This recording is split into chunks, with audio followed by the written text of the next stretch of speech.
Hi, my name is Grace Kennedy. I work as a Volunteer Centre Assistant at Salford CVS and Volunteer Centre, and over the last year have been supporting Salford CVS with their emergency response. In the last 12 months, well over 750 volunteers have stepped forward to offer their time.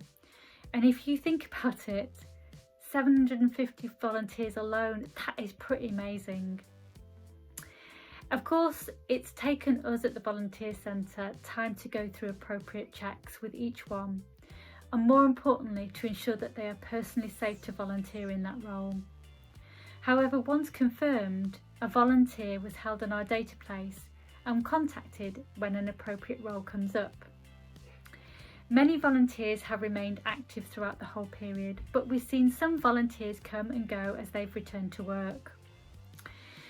Our volunteers have undertaken a wide variety of roles, and in the early months of the pandemic, we deployed a number of volunteers to help support in organisations such as Women with Wings, Salford Food Bank, Health Improvement Team, For the Love of Food and Oasis Community Hub, to name but a small few.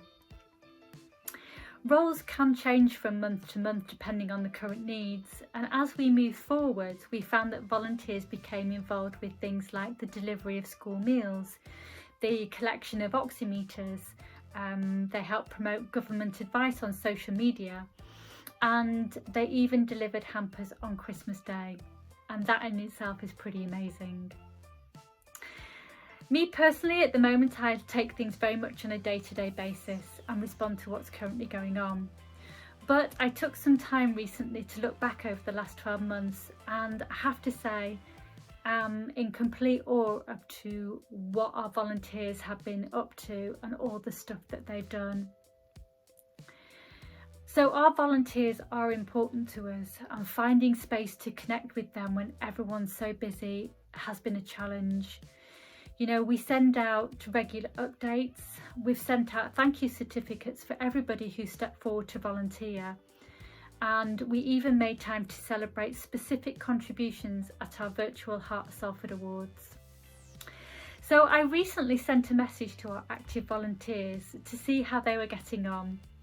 And apart from volunteering, what are they doing in their spare time during their last lockdown to help them stay sane? And I just wanted to share with you some of their wonderful responses. I have been doing the odd online training course, including an Australian course called Mindfulness for Wellbeing, which offered a free app called Smiling Mind. I use this when I'm stressed. Another volunteer said being stuck indoors, they took to the kitchen.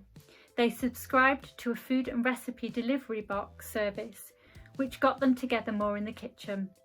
This lessened the stress of thinking what to eat and allowed them to get outdoors and walk their pet for longer. They have also been educating themselves on eating better. Another volunteer has been doing a lot of walking. In particular, they've been following the Sulphur Trail. Now, for those of you who don't know it, the Sulphur Trail is a collection of 10 different walks, and altogether they total about 89 kilometres. And I'm pleased to say that this person completed walk 9, which was the longest one yet that they've done, at a total of 10 kilometres, so well done. Another person recently took up litter picking. They were getting very cross on their daily walks at seeing all the litter, so decided to do something about it. They said, I now litter pick my local streets about 3 times a week, and it's really helped my mental health as I'm outside in the fresh air. I feel I'm doing something productive and useful, and I can really see a difference in my neighbourhood.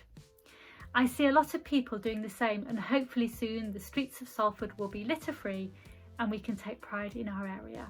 So well done, that's amazing. Another volunteer set up a virtual coffee morning at work themed around a question, and they brought colleagues together every week. They said they really enjoyed it and have had a positive feedback on how much it had been valued by others. And finally, another volunteer had been walking around the park and doing some amateur carpentry. It took me ages to say that word, amateur carpentry, but that's a new one for me, and how amazing is that? They rewarded themselves for getting up early with a tasty breakfast every morning, stretching and doing light exercise at home. So giving your time to volunteer is really rewarding. And it has been nice to hear what everyone has been doing apart from their volunteering roles. However, it is important to remember that compassion for others also means being compassionate and kind to yourselves. So take the time to do and spend some time doing something that you enjoy. I just wanted to say thank you to our volunteers for sharing their wonderful stories with me, and I hope you enjoyed them. So just to finish, it doesn't feel enough to say thank you to our volunteers who have given up their time over the last 12 months and those that are currently volunteering, but here goes, I'm going to try my best. Thank you to all our volunteers.